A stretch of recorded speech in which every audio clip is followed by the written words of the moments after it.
Friends, welcome to my channel HSR బైన్ఫో. Friends, ఈ రోజు మనం డిస్కస్ చేయబోతున్న వన్ మోర్ ఇంపార్టెంట్ కాన్సెప్ట్ ఏంటంటే చూడండి, ముఖ్యమైన ప్రశ్నలు బాటనీకి సంబంధించినవి, ఎస్పెషల్ గా రెండో సెమిస్టర్ లో ఉన్నటువంటి తెలంగాణకు సంబంధించినటువంటి అన్ని యూనివర్సిటీస్ కి సంబంధించినటువంటి క్వశ్చన్స్ డిస్కస్ చేయబోతున్నాం.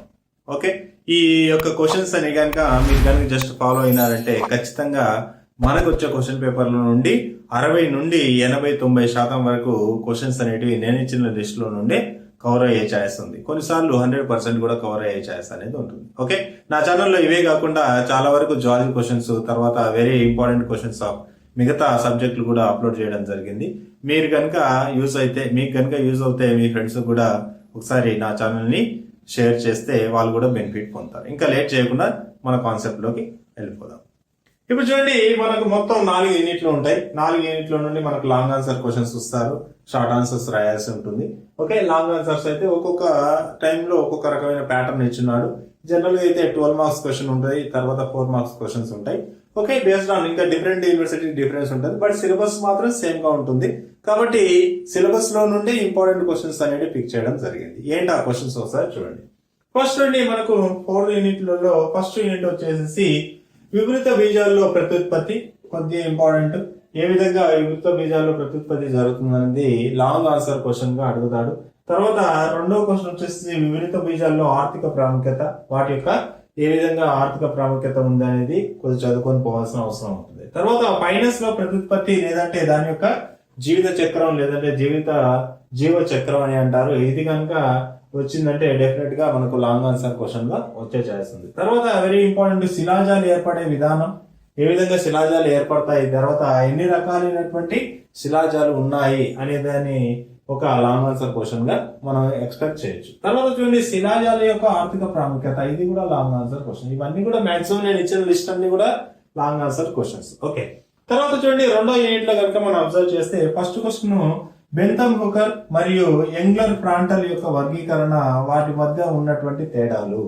ఓకే, అడిగితే బెంథమ్ హుకర్ యొక్క వర్గీకరణ అని అడుగుతాడు షార్ట్ ఆన్సర్ గా, లేదంటే యంగ్లర్ ప్రాంటల్ యొక్క వర్గీకరణ అని అడుగుతాడు, లేదు అంటే వీటి రెండింటి మధ్యన తేడాలు అని అడుగుతాడు. ఓకే, ఈ రెండు నేర్చుకున్నామంటే మనకు 5 అంటే షార్ట్ ఆన్సర్ అడగొచ్చు, లాంగ్ ఆన్సర్ రెండిట్లో ఏదైనా అడిగే ఛాయిస్ ఉంది. తర్వాత రెండో క్వశ్చన్ పిండోత్పత్తి శాస్త్రం ఆధారంగా సైటోటాక్సానమీని, తర్వాత కీమోటాక్సానమీ, తర్వాత సాంఖ్యక శాస్త్ర వర్గీకరణ అనేది చేయడం అనేది జరిగింది. ఏ విధంగా చేశారు అనే దాని గురించి చదువుకొని పోవాల్సిన అవసరం అనేది ఎంతగానో ఉంది. నెక్స్ట్ అండి, వివిధ రకాల వర్గీకరణలు, దాంట్లో ఆధునిక వర్గీకరణ, సాధారణ వర్గీకరణ మరియు ఫైలోజెనీ వర్గీకరణ అనేది 3 రకాల వర్గీకరణ ఉన్నాయి. వివిధ రకాల వర్గీకరణల గురించి రాయండి అని అడగొచ్చు, లేదంటే ఇవి ఇచ్చేసేసి లిస్ట్ ని వారిని ఎక్స్ప్లెయిన్ చేయండి అనేసి కూడా అడగొచ్చు. తర్వాత చూడండి, ఐసిఎన్, తర్వాత హెర్బేరియన్ తయారీ, ఇవి షార్ట్ ఆన్సర్ గా అడుగుతారు. ఐసిఎన్ గురించి రాయండి, లేదంటే హెర్బేరియన్ ఏ విధంగా తయారు చేస్తారనే దాని గురించి అయినా రాయండి అంటారు. ఇవి వచ్చేసి షార్ట్ ఆన్సర్ గా వచ్చే ఛాన్స్ అనేది ఎక్కువగా ఉంది. కమింగ్ టు ది యూనిట్ 3 కనుక మనం అబ్జర్వ్ చేసామంటే ఫస్ట్ క్వశ్చన్ చూడండి, రూట్ ఏసీ ఆర్థిక ప్రాముఖ్యత, అన్ని కూడా దీంట్లో ఈ యొక్క కుటుంబ ఫైలమ్స్ ఉన్నాయి. రూట్ ఏసీ ఆర్థిక ప్రాముఖ్యత ఏ విధంగా ఉంటుంది, ఏంటి దానివల్ల ఉపయోగాలు ఏంటి అనేది లాంగ్ ఆన్సర్ క్వశ్చన్. ఫ్యాబేసీ యొక్క ఆర్థిక ప్రాముఖ్యత, అదేవిధంగా కుక్కుర్పేటియేసియే ఆర్థిక ప్రాముఖ్యత.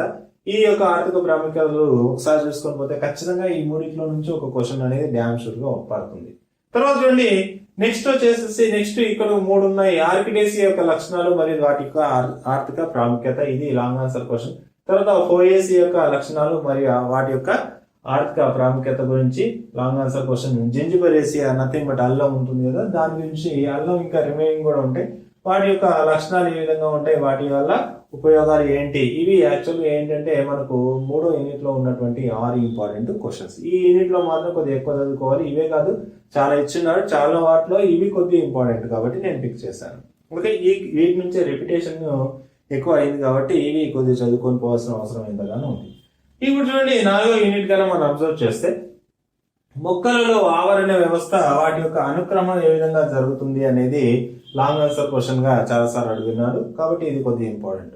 తర్వాత చూడండి, అదే మొక్కల్లో ఆవరణ సంబంధ అనుకూలనాలు, ఏ విధంగా ఆవరణ సంబంధ అనుకూలనాలు మొక్కల్లో మనం అబ్జర్వ్ చేస్తాం అనే దాని వచ్చేసి లాంగ్ ఆన్సర్ క్వశ్చన్. తర్వాత చూడండి, శక్తి ప్రవాహాలు అంటే ఏంటి, ఆహార గొలుసులు అంటే ఏంటి, ఆహార వల అంటే ఏంటి, ఇవి యాక్చువల్గా ఏంటంటే మనకు ఉన్నటువంటి ఇవన్నీ బిట్లు అనమాట. కొన్నిసార్లు ఏంటంటే ఈ విధంగా కూడా అడుగుతాడు, లేదు అంటే ఇది షార్ట్ ఆన్సర్, ఇది షార్ట్ ఆన్సర్, ఇది షార్ట్ ఆన్సర్ కూడా అడుగుతాడు. ఇది యాక్చువల్గా మనకు ఉన్నటువంటి 4 యూనిట్లో ఉన్నటువంటి మోస్ట్ ఇంపార్టెంట్ క్వశ్చన్స్. ఖచ్చితంగా ఈ యొక్క క్వశ్చన్స్ ఒకసారి చూడండి. ఇవి 5 ఉన్నాయి, ఇవి ఒక 4 ఉన్నాయి, 9, ఇవి 6, 15, తర్వాత ఇవి ఒక 3, 15 + 3 15, 3 మొత్తం కలిపితే 18 క్వశ్చన్స్. 18 క్వశ్చన్స్ కనుక చదువుకొని పోయినామంటే మనకు ఎట్లా లేదన్నా 60 నుండి 80-90% మార్క్స్ అనేవి వస్తాయి. అంటే ఫర్ ఎగ్జాంపుల్ 80 మార్కుల పేపర్ అనుకుంటే మనకి ఎట్టి పరిస్థితుల్లో 50 నుండి 60 మార్కులు అపో వచ్చే ఛాయిస్ కూడా ఉంది. అంటే మినిమం 50 నుండి 60 వస్తాయి. మిగతా ఎక్సెస్ గా కొన్నిసార్లు 100% కూడా నేను ప్రీవియస్ ఇచ్చిన క్వశ్చన్స్ లో 100% కూడా కవర్ అయినాయి. ఓకే, మాక్సిమం 100% కవర్ అయినాయి. సమ్ టైమ్స్ ఏంటంటే 80-90% కవర్ అయినాయి. అందుకే నేను ఎందుకు ఇక్కడ తక్కువ ఇస్తానంటే ఇవన్నీ మినిమం, ఇంకా మాక్సిమం ఎంత ఉండొచ్చు అప్ టు 100. కాబట్టి ఈ క్వశ్చన్స్ కనుక మీరు చదువుకొని పోయారంటే డ్యామ్ షూర్ గా మంచి స్కోర్ అనేది అవుతుంది. ఓకే, ఇది ఈ రోజుకు సంబంధించినటువంటి ముఖ్యమైన ప్రశ్నలు బాటనీలో ఉన్నటువంటి సెకండ్ సెమిస్టర్ కి సంబంధించినటువంటి కాన్సెప్ట్. ఓకే, ఐ హోప్ ఇదంతా మీకు అర్థమైందనేసి అనుకుంటున్నాను. మీకు కన్నా అర్థమయ్యి ఖచ్చితంగా యూజ్ అవుతుంది అనుకుంటే నా ఛానల్ సబ్స్క్రైబ్ చేయండి, లైక్ చేయండి, షేర్ చేయండి. అలా షేర్ చేయడం వల్ల మీతో పాటు మీ ఫ్రెండ్స్ కూడా బెనిఫిట్ పొందుతారు. Thank you very much.